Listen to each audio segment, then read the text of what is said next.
စားနေပြီသားကြီးမင်းဟာစားနေပြီသားမင်းဟာစားနေပြီသားကြီးစားနေပြီမင်းဟာစားနေပြီခက်ပြီ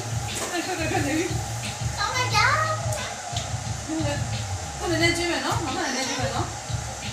ဒီနေ့စားအောင်ရမရဒီနေ့စားအောင်ရ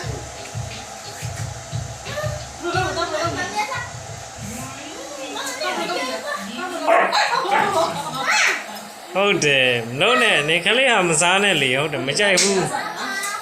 မသားနဲ့ငါသားနဲ့ဟုတ်တယ်ငါသားမသားနဲ့နေသူအနာတော်မကတ်တယ်မရဘူးတေးသွားမယ်